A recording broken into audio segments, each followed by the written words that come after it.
Bonjour, on est mardi matin, donc 2 jours avant notre cours habituel. Je quitte ce soir pour Berlin, donc j'ai un atelier de travail avec une firme d'architectes et de designers d'exposition qui sont en train de développer un projet de centre de recherche et de musée sur l'archéologie à Alula. Donc, ça s'est décidé un peu dernière minute. Donc, je suis désolée de manquer le cours de jeudi.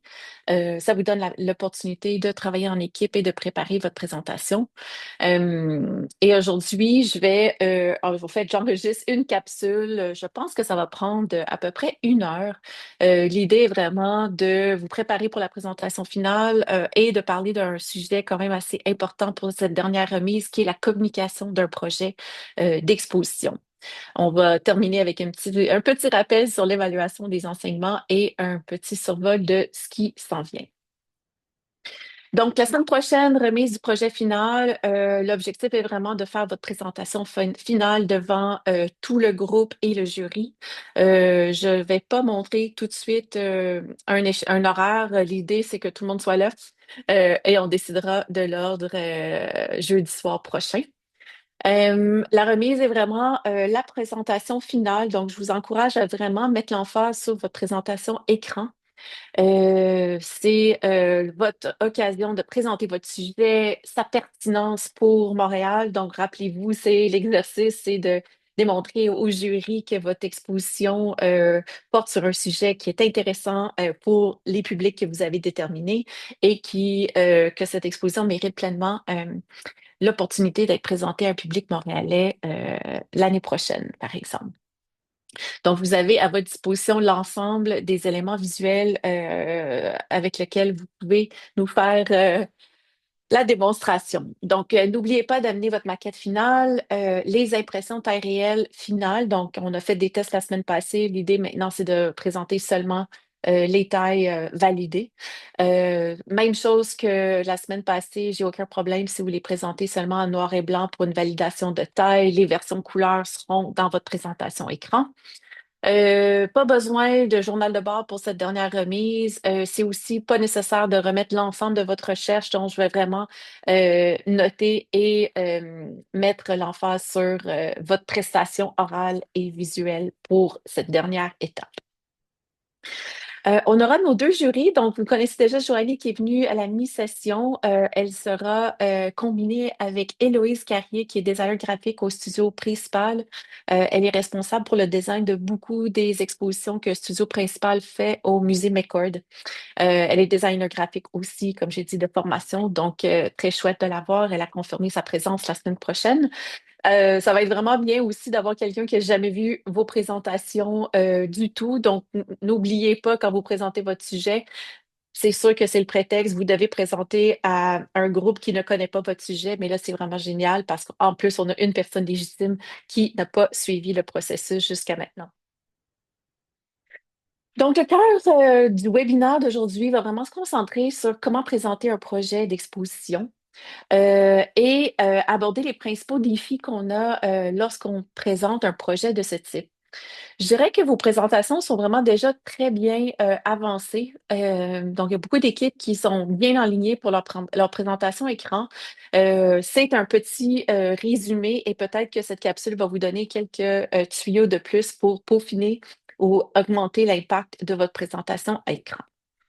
Donc, quand on parle de défis principaux, et je pense que vous avez commencé à le voir en observant les présentations des autres équipes, en essayant de me présenter aussi votre travail dans les présentations intérimaires, un des plus gros défis, c'est de faire comprendre l'espace. On n'a pas toujours le luxe d'avoir un client qui connaît l'espace. Des fois, on développe des projets d'exposition et le lieu n'est pas encore 100% défini ou l'ensemble des gens qui assistent à la présentation n'ont pas vu le lieu, n'ont pas une compréhension de la taille, n'ont pas une compréhension de la séquence des espaces. Donc, le plus gros défi en expo, c'est de permettre à votre public de présentation de comprendre votre concept et comment vous l'implantez dans l'espace et quel est le parcours dans l'espace. Donc, illustrer cette séquence d'expériences, de thèmes, de contenu dans un walkthrough, comme on dit souvent en bon français. Donc, on a à notre disposition vraiment une panoplie de visualisation. On a parlé quand même beaucoup du plan. J'ai vu vos plans dans le compte-rendu critique, donc merci beaucoup. Il y en a certains qui sont plus efficaces que d'autres, donc gardez vraiment en tête. Donc ici, c'était l'exposition Basquiat, je l'ai présentée en amont dans le cours, mais vraiment qu'on comprenne bien l'architecture. Ici, c'est quand même un rendu 3D. C'est pas nécessaire pour vos présentations, mais de vraiment bien délimiter vos zones, bien délimiter la circulation. Donc, de vraiment pas prendre pour acquis que cette information-là est évidente pour votre auditoire. J'ai ajouté ici un parcours de plan qui a été présenté lors d'un des comptes rendus critiques du nouveau pavillon design du Musée des Beaux-Arts. Je trouvais qu'il est vraiment très bien réalisé. On comprend les zones, il y a des couleurs différentes, sont numérotées. On a même ajouté les éléments principaux de design pour permettre de nous situer. La circulation est très claire, donc vraiment un très bon exemple. Ici, un autre exemple d'une équipe qui est allée voir l'exposition de Kent Monkman, aussi très clair. On comprend bien les différents éléments, la numérotation des zones, la circulation, elle est très bien montrée. Dans le cas de cette équipe-là, ils ont fait un travail extraordinaire, même de visualiser presque l'ensemble des œuvres qui se trouvaient dans l'exposition. Donc, pas toujours nécessaire ou peut-être juste à certains moments précis dans une présentation, on peut mettre l'emphase sur une zone à la fois, par exemple mais aussi plan très clair. Donc, je voulais montrer quelques exemples. J'ai eu cette discussion-là avec quelques équipes de la notion de la relation entre un schéma conceptuel et un plan. Je voulais vous partager ici une exposition permanente sur laquelle j'avais travaillé il y a quelques années et c'était sur l'Alaska, donc l'identité de l'Alaska et l'histoire de ce très grand territoire américain. C'était une exposition chronologique, donc il passait à travers le temps. On commençait aux origines autochtones, donc vraiment les premiers peuples, et on faisait le tour de l'histoire jusqu'à aujourd'hui. Et en développant ce projet-là, on est arrivé avec notre équipe commissariale, et j'avais trouvé ça vraiment génial, à trouver 10 mots qui résumaient l'Alaska d'aujourd'hui. Donc, Alaska is landscape, it's adaptation, resources, frenzy, engineering, cold. Et donc, on a réussi à trouver, c'est presque comme 10 pierres. Au fait, éventuellement, c'est devenu des aimants qui ont été vendus à la boutique du musée. J'ai vraiment trouvé ça chouette. Mais au moment de présentation du concept, on voit ici qu'on avait ces 10 mots-là. Et après ça, on pouvait montrer à une page subséquente la transposition dans l'architecture de la salle. Donc, vous voyez ici nos 10 thèmes. Et on avait deux éléments centraux qui étaient différents des thèmes. Donc, un élément central et une large vitrine qui allait pouvoir se développer à travers le temps. Donc, il y a quelque chose de très fort dans une présentation quand on peut schématiser un concept et après montrer la transposition dans l'espace. Ça aide vraiment l'auditoire à comprendre et visualiser l'impact de votre concept dans l'espace. J'ai un autre exemple ici. Je crois qu'on en avait parlé dans un cours précédent, le musée du parfum à Shindaga à Dubaï, qui était architecturellement en fait, ils ont pris deux maisons traditionnelles qu'ils ont combinées pour faire l'espace sur lequel on pouvait travailler dans ce projet-là de musée. Donc, on avait toujours travaillé beaucoup avec cette notion de dualité conceptuelle. Donc, on a commencé notre présentation en mettant vraiment en mettant de l'emphase sur cette dualité, le monde public et le monde privé du parfum, les rituels plus qu'on fait en groupe, les rituels personnels de ce côté-là très personnel du parfum. Donc, on voit une schématisation de l'architecture et ensuite, on voit l'implication dans l'espace, donc l'ensemble des zones et on peut voir ici la circulation. Donc, il y a vraiment quelque chose de très, très, très fort et vous êtes une équipe, vous êtes tous des designers graphiques, donc de commencer de vraiment réfléchir votre communication au niveau schéma, mise en espace, c'est vraiment quelque chose qui fonctionne très bien. Et je voulais juste montrer ici, vous avez vu l'exemple de l'équipe Kilta. Très bel exemple ici de cette schématisation d'un pourcentage de contenu sur la tradition, l'innovation. On voit les deux sujets et ensuite on voit la répercussion dans l'espace. Donc ça, c'est vraiment très, très fort visuellement et très convaincant comme argumentaire. Il y a déjà quelques équipes qui ont intégré des élévations. C'est quelque chose qu'on utilise immensément en expo, bien évidemment. Pas toujours juste à la phase concept. Souvent, on développe vraiment tout le design schématique, design final. C'est un outil qu'on utilise évidemment beaucoup. J'ai ajouté quelques pages pour ceux et celles qui sont venus faire la visite au même de documents finaux. Donc ici, on a une élévation d'une des vitrines finales où on peut visualiser vraiment l'ensemble des artefacts. Donc ça, c'est dans un processus assez avancé de design. Mais là, on peut vraiment travailler en élévation pour pouvoir identifier l'ensemble des artefacts. Ici aussi, un autre bel exemple de visualisation en élévation des espaces publics du même. Donc, une visualisation assez simple, mais ensuite une utilisation de photographie pour donner un petit peu plus un sentiment de texture, de couleur, etc. Gardez en tête que les élévations doivent toujours être présentées avec une personne pour nous montrer l'échelle. Donc, sinon, c'est complètement impossible de juger de la taille et de la proportion des visuels. Donc, gardez ça toujours en tête lorsque vous avez vos élévations, de mettre une personne debout, une personne en chaise roulante. Et comme ça, on peut mieux comprendre aussi la bande optimale de visualisation. On peut jouer beaucoup avec les axonométries, donc c'est un outil aussi très convaincant pour montrer l'espace. Ici, j'ai juste ressorti quelques pages d'une petite exposition hyper simple qu'on avait proposée pour un client qui avait un tout petit budget. Toutes les axonométries dans ce cas-ci avaient été juste faites dans Illustrator, donc sans besoin d'outils de modélisation sophistiqués. L'idée était de monter une petite exposition sur les laboratoires écoles. Donc, on pouvait commencer par montrer les éléments qui feraient partie de cette petite exposition-là, qui pourraient voyager dans plusieurs centres communautaires du Québec et proposer des assemblements différents de tous ces éléments, dépendant des espaces, des bibliothèques ou des centres communautaires. On peut aussi jouer avec des photomontages. D'ailleurs, le projet sur lequel je travaille, pour lequel je me déplace ce soir, c'est vraiment intéressant. Ils utilisent beaucoup cette approche de photomontage et ce que je trouve particulièrement intéressant de parfois jouer avec cette approche-là qui est moins détaillée ou littérale qu'un rendu 3D, c'est que ça permet de mettre l'emphase sur un concept sans s'attarder à tous les détails. Donc, des fois, ça peut être très chouette comme approche visuelle. Donc, évidemment, on a accès à tous les types de schémas, que ce soit un schéma dans l'espace, un schéma de narration ou d'expérience de visite pour montrer la trame narrative d'une expérience de visite. Évidemment, les sketchs, la même chose que le photomontage, des fois, un petit sketch peut vraiment bien expliquer un concept d'aménagement, un concept d'interactif sans être obligé de résoudre tous les problèmes ou tout le détail du design. Je donne un exemple ici. Ici, c'était un projet sur lequel j'ai travaillé il y a quelques années. C'est au Musée canadien du canot, une grande salle. Je crois que c'est à peu près un 20 000 pieds carrés, donc c'est énorme. Donc, un peu avec un sketch en tout début de processus, ça nous a permis de présenter un peu des options de zonage différents. Donc, en début de présentation, en début de processus de concept, on avait des variations possibles qu'on voulait discuter avec notre client.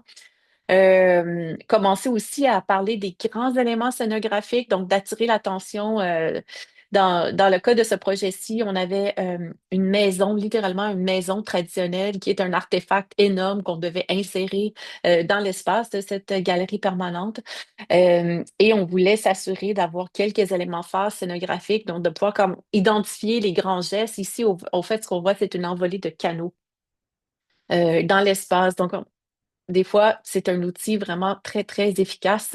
J'ai inclus quelques sketchs de l'équipe One Piece qui a vraiment qui illustre à merveille comment l'esquisse, quand il est bien réalisé, peut nous permettre de comprendre l'espace, la circulation, une approche de direction artistique sans rentrer dans tous les détails du projet. On utilise aussi les storyboards. Il y a une équipe qui m'a posé la question par rapport aux médias, comment on illustre une séquence quand on a un écran sur le mur. Est-ce qu'on doit toujours montrer le média complet ou est-ce qu'on peut utiliser une séquence de storyboard pour suggérer une production média? Souvent, au stade de concept ou même au design préliminaire, on n'a pas encore engagé des collaborateurs de production média. Par contre, on peut avoir une idée de ce qu'on veut présenter dans ce média-là. Donc, on peut utiliser un storyboard pour donner quelques exemples. Ici, c'est un exemple d'une production média pour le même. Donc, on peut voir l'évolution de la ville de Montréal. Donc, en montrant quelques éléments clés, on peut suggérer l'effet et le contenu du média sans évidemment avoir à le produire pour ces phases de projet qui sont très en amont de la production.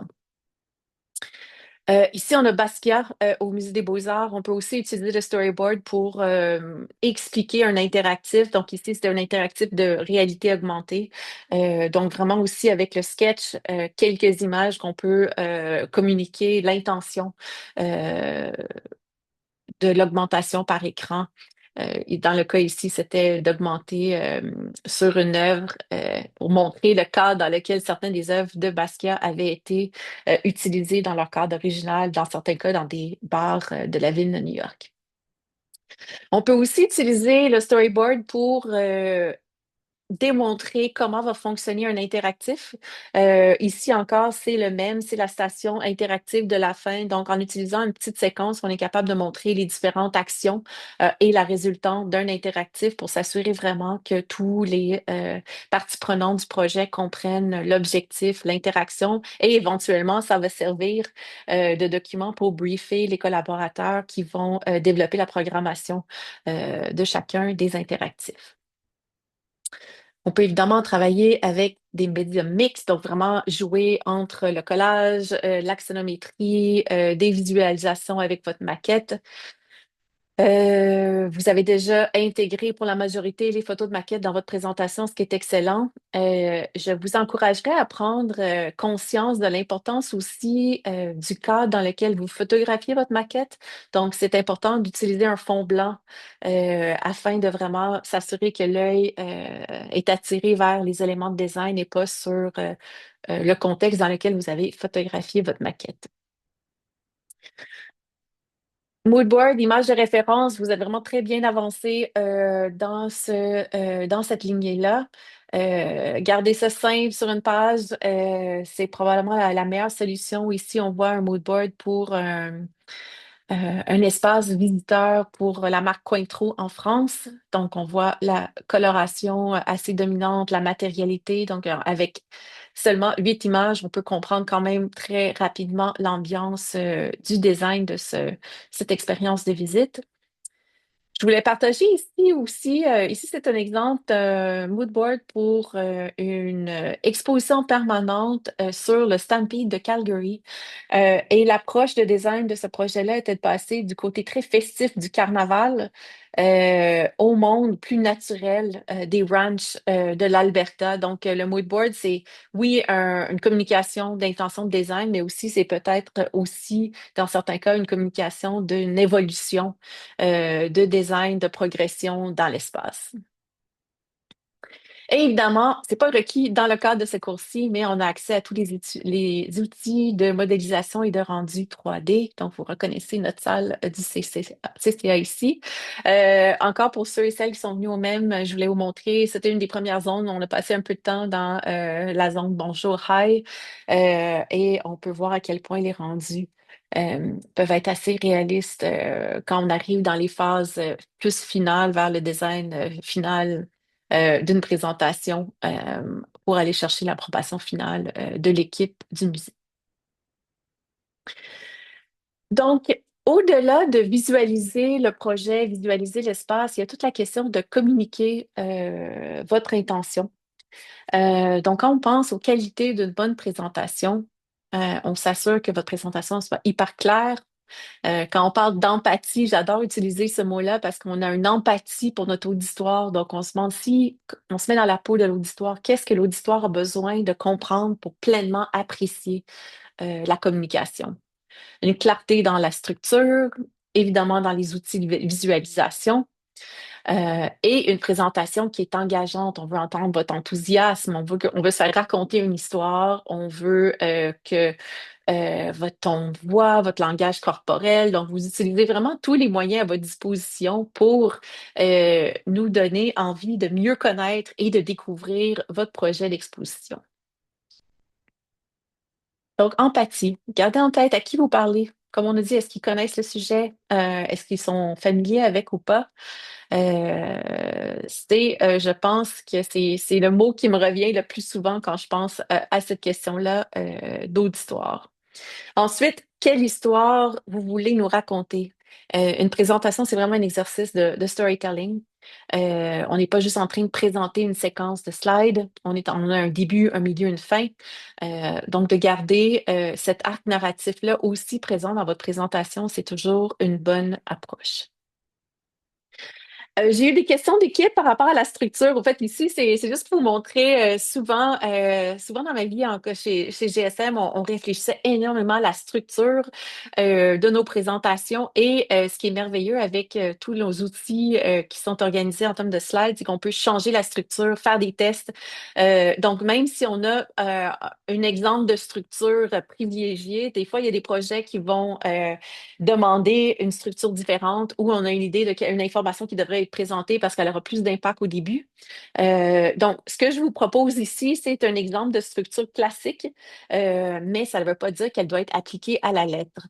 Donc, quand on pense à une structure, ouverture, mise en contexte de votre sujet, une bonne présentation de votre sujet, j'ai passé ce message-là à beaucoup d'équipes. Utilisez des images de votre sujet, pleine page. On veut l'apprécier, on veut le comprendre, on veut tomber en amour avec votre sujet.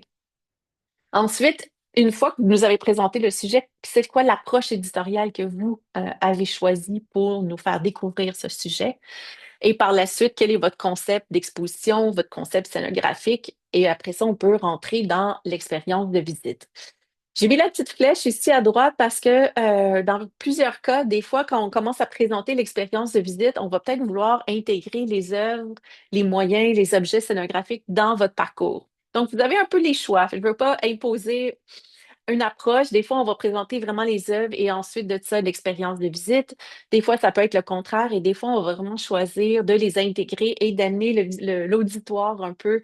On les prend par la main et dire, OK, accompagnez-nous. On va passer à travers l'intro. Qu'est-ce qu'on voit? Qu'est-ce qu'on ressent? Un peu comme vous avez fait dans votre grille d'analyse du compte-rendu critique. Vous avez pris chacune des zones pour les analyser et nous présenter l'effet ressenti de chacune des zones. Ensuite, on peut rentrer dans les détails, les éléments de design. Dans ce cas-ci, on met beaucoup l'emphase sur le design graphique, les éléments promotionnels et éventuellement, j'ai mis maquette en maquette parce que dans la présentation, dans le cas du cours, on va s'approcher de votre maquette à la fin, mais il n'y a aucun problème d'intégrer des images de la maquette plus tôt dans votre présentation si c'est pertinent et vous voulez nous montrer la progression dans l'espace. Donc, les photos de la maquette sont un outil. C'est pas seulement photo de la maquette, c'est un outil pour nous mettre en scène et vous accompagner dans le parcours de votre présentation. La question de l'ouverture, je trouve que c'est toujours un super beau défi. C'est la manière que vous commencez votre présentation, c'est le moment de donner le ton également. Donc, ça peut commencer des fois par une question, une citation. Est-ce que c'est une problématique, quelque chose qu'on observe dans la société et auquel vous souhaitez répondre par votre projet d'exposition? Ça peut être une mise en situation, une anecdote. Donc, juste une manière de vraiment réfléchir à cette accroche euh, intéressante pour nous capter puis donner le ton à votre présentation dès le départ. Je vous donne des exemples. Il y a quelques années, j'avais une équipe qui avait choisi une jeune artiste de moins de 10 ans qui faisait des graffitis dans la ville. Et donc, l'équipe elle avait une belle idée de commencer par la notion de créativité. Chez l'enfance, l'importance de la création. Donc, tout de suite, ça donnait le ton et ça permettait de justifier en quelque sorte l'idée de montrer une exposition d'une jeune artiste de moins de 10 ans. Euh, j'ai aussi ici ajouté l'exemple de l'équipe Kilta que je trouve en fait vraiment une super bel exercice de commencer tout de suite, même avant de présenter leur sujet, par une question, une accroche. Ils nous ont posé une question, il fallait lever la main, c'était excellent pour tout de suite se sentir interpellé par le sujet. Donc, présentation de votre approche, de votre sujet, bien le mettre en contexte. N'oubliez surtout pas de nous rappeler pourquoi votre sujet est pertinent d'être présenté. Bon, 2025, est-ce qu'on 2026? Reconnecter avec le travail de votre commissaire, puis avec ce qui vous a vraiment attiré quand vous avez choisi votre sujet d'exposition pour vraiment communiquer cet intérêt pour votre sujet. Et quand on arrive dans le concept scénographique, donc la majorité des équipes, vous avez vraiment bien avancé sur vos mood board, votre approche de scéno, vos choix, donc justification de vos choix, dans certains cas, intégration d'images de référence pour qu'on puisse vraiment vous accompagner dans votre approche de design. Donc, vous pouvez utiliser des mots, schémas, images, etc. Quand on arrive à l'expérience de visite et le parcours, n'oubliez pas de nous bien nous présenter. Ça, c'est peut-être plus facile, soit à l'oral, mais on peut utiliser aussi des schémas pour montrer quelles seront les ambiances visuelles et sonores. Je pense à l'équipe de Kidé particulièrement. Dans l'exemple que je vous ai partagé de l'expérience Basquiat et la musique, on avait aussi dans le plan, un plan dédié juste aux ambiances sonores. Donc, on pouvait juste délimiter pour vraiment clairement montrer où il y avait des ambiances sonores. Euh, Quand il y a deux types d'ambiances sonores dans une même espace, une partie en écouteur, une partie ambiante. Donc, on peut utiliser des schémas aussi pour bien montrer l'impact de ces ambiances sonores et visuelles par rapport à la division de l'espace et par rapport à la qualité d'écoute.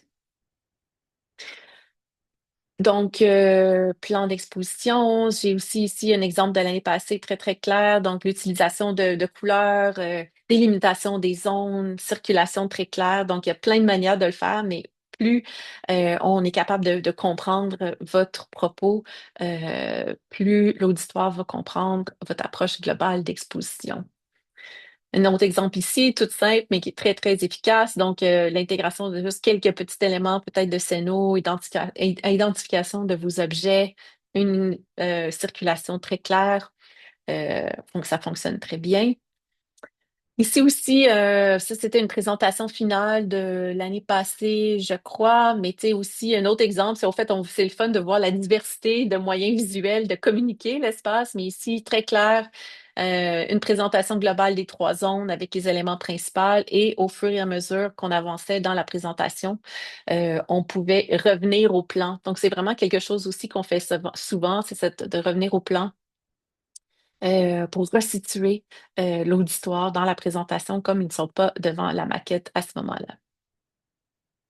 J'ai aussi ajouté ici le magnifique plan de l'équipe One Piece, très efficace aussi quand on parlait d'exemple de sketch à la main, donc ça fonctionne bien, on comprend la circulation, l'approche scénographique, les éléments principaux qui étaient identifiés juste à côté, la circulation avec des flèches d'une autre couleur, aussi très efficace. J'ai passé ce message-là déjà aussi, mais vraiment, je vais quand même le repasser. Assurez-vous de bien présenter votre contenu. Donnez des détails par rapport à vos œuvres, les objets, pour que le jury comprenne vraiment bien vos contenus.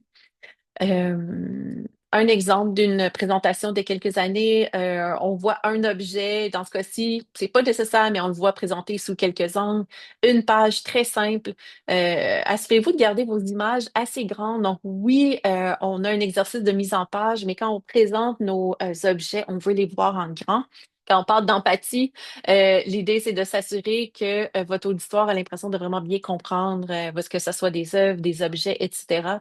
Donc, n'hésitez pas à vraiment même jouer avec la pleine page dans certains cas. Donc, quand vous arrivez au stade du design graphique, donc évidemment, on veut comprendre l'approche, la matérialité, comment il s'intègre dans l'espace. Ça, c'est assez bien avancé dans l'ensemble de vos projets. Et sinon, je terminerai avec la question de multimédia. Il y a plusieurs équipes qui m'ont posé la question si vos sujets, et cette année, on a beaucoup de sujets qui sont soit musicaux, soit dont le sujet est une vidéo. N'hésitez absolument pas à intégrer des portions surtout en début de présentation, pour nous faire comprendre l'ambiance de la musique ou d'un film. N'hésitez absolument pas, ça va juste bénéficier à notre compréhension. Et photographie de maquette. Donc, on voit bien ici une intégration avec quelques éléments de Photoshop qui marchent très bien avec le fond de la photographie blanche. Donc, on peut voir que même avec une maquette qui est quand même assez rudimentaire, en baissant aussi la caméra, donc il y a vraiment quelque chose ici qui marche très, très bien.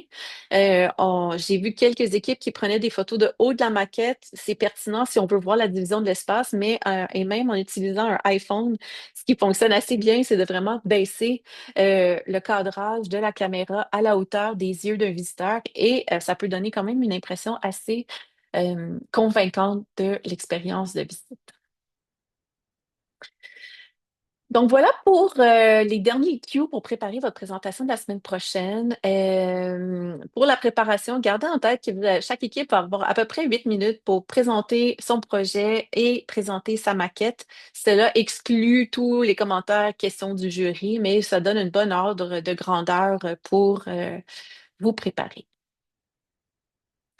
Alors voilà pour la capsule d'aujourd'hui.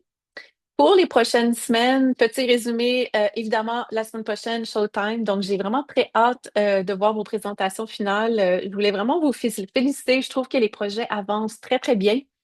Il y avait déjà des équipes qui avaient avancé sur la maquette la semaine passée. Donc, ça avance très bien. Je suis très excitée de voir les présentations finales. Et je vous révèle aussi donc le sujet de l'activité du dernier cours, comme mentionné par courriel, comme les 4 groupes du cours d'expo vont être invités, tout ça va se faire au même moment, le vendredi le 12 à 2h30. On va avoir une présentation de l'équipe qui travaille sur la nouvelle exposition permanente du Musée de l'Holocauste de Montréal. Donc, pour ceux et celles qui ont vu sur le boulevard Saint-Laurent, vraiment pas loin de la rue Sherbrooke, il y a un bâtiment qui est en construction. C'est le nouveau Musée de l'Holocauste. On a le professeur Louis-Charles Lanier qui est membre et concepteur principal sur ce projet-là, avec les architectes Pelletier et Fontenay, la bande à Paul, qui est une firme de design d'exposition. Donc, l'équipe va nous présenter l'avancement de ce projet qui va ouvrir, si je ne me trompe pas, peut-être dans 2 ans. On a aussi Marie-Blanche Fourcade, qui est la chef conservation et exposition. Donc, on a une personne côté musée et la firme de design qui vont vous présenter et la maquette et le développement du processus de cette exposition. On devait faire la visite, ça a pris du temps avant qu'on ait la confirmation. On espérait pouvoir le faire dans les bureaux directement de Pelletier de Fontenay qui sont en train d'ouvrir des nouveaux bureaux sur Saint-Hubert. Et malheureusement, ils ont des retards de construction, donc on ne pourra pas faire la visite chez eux et on revient au pavillon de design. Donc, ça sera plus facile pour tout le monde. Ça va vraiment être très intéressant de voir l'évolution de ce projet-là en mode développement. Et ensuite, quand vous aurez la chance d'aller voir l'exposition pour vrai, vous aurez eu le privilège d'avoir vu les dessous du projet. Donc, on est vraiment très content que cette équipe-là vienne nous présenter ça le dernier vendredi. Donc voilà pour aujourd'hui. Petit rappel, c'est la semaine de l'évaluation des enseignements. Vous avez jusqu'au 1er décembre. Je sais que probablement tous les profs et chargés de cours vous passent le même message. C'est vraiment utile. Je lis à chaque année vos suggestions, vos commentaires. C'est vraiment très précieux. Donc, j'apprécierais absolument si vous preniez 15 minutes pour le remplir. Et voilà, donc ça fait le tour pour aujourd'hui. Je vous souhaite une très bonne dernière semaine de préparation et n'hésitez pas, d'ici ce temps-là, si vous avez des questions, envoyez-moi un courriel, ça va me faire plaisir d'y répondre. Et sinon, je vous vois jeudi, le 4 décembre, à 6 heures pour votre présentation finale. Merci beaucoup. Ciao.